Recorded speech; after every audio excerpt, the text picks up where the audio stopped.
திராவிட முன்னேற்ற கழகம் ஜெயிக்கிறதுக்கு வாய்ப்பு அதிகம் இருக்குன்னா அதுக்கு ஒரே காரணம் தாங்க.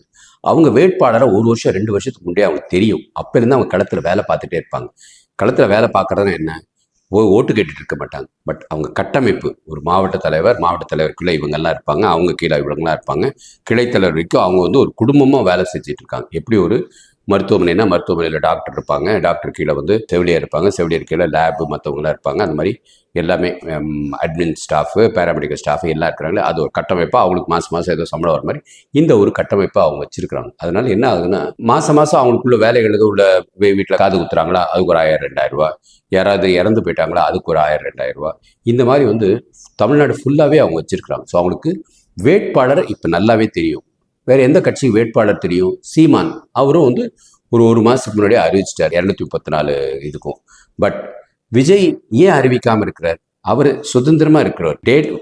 எலெக்ஷன் சொன்ன உடனே அடுத்த நாளே மேலே அப்படியே எல்லாரையும் உட்கார வச்சு இவங்க தான் வேட்பாளர்னு அறிவிச்சிட்டா வேலை முடிஞ்சு அவங்க வேலை பார்க்க ஆரம்பிச்சிருவாங்க. இது வந்து ஏதோ டியூஷன் வச்சு 30 நாளில் பாஸ் பண்ணுற மாதிரி இருக்குது. 30 நாளில் தமிழ் படிச்சுக்கிறது எப்படி? 30 நாளில் தமிழ் படித்தோன்னு வச்சுக்கோங்க, நம்ம வந்து ஓரளவுக்கு தான் படிக்க முடியும். அதே இது 1 வருஷம் வந்து பள்ளிக்கூடத்தில் போய் ஒரு வாத்தியார் சொல்லி கொடுத்து இலக்கணம்னா இப்படி, இதுனா இப்படி எழுதணும், இப்படிலாம் இது பண்ணாங்கன்னா அவங்க இதுவாக இருக்காங்க. ஸோ விஜய் பண்ணுறது தவறு.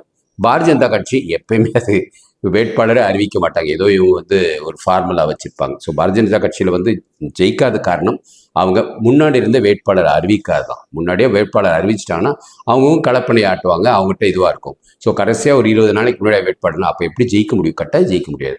அண்ணா திராவிட முன்னேற்ற கழகத்தில் ஒரு கட்டமைப்பு இருக்குது. ஸோ அவங்க அதனால ஜெயிச்சிட்டு இருக்கிறாங்க. திராவிட முன்னேற்ற கழகம் ஜெயிக்கிறதுக்கு அவங்களோட கட்டமைப்பு தான் காரணம். இதை மற்ற கட்சியில் இருக்கவங்க, பர்டிகுலர் பாரதிய ஜனதா கட்சியில் இருக்கவங்க புரிஞ்சுக்கிட்டா சரி. இன்னும் அண்ணாமலைக்கே தெரியாது, நயினா நாகேந்திரனுக்கு தெரியாது அவர் தான் வேட்பாளராக என்னன்னு.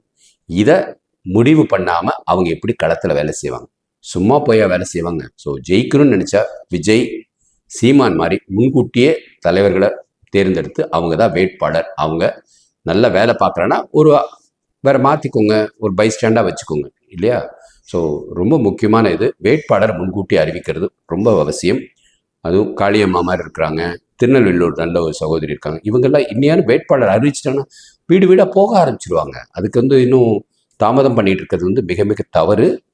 இதை விஜய் புரிஞ்சுக்கிட்டாரோ இல்லையோ, மற்ற கட்சியில் இருக்கவங்களும் கட்டாயம் புரிஞ்சுக்கணும். வாழ்க பாரதம், வளர்க தமிழ், ஒளிட்டு தமிழகம்.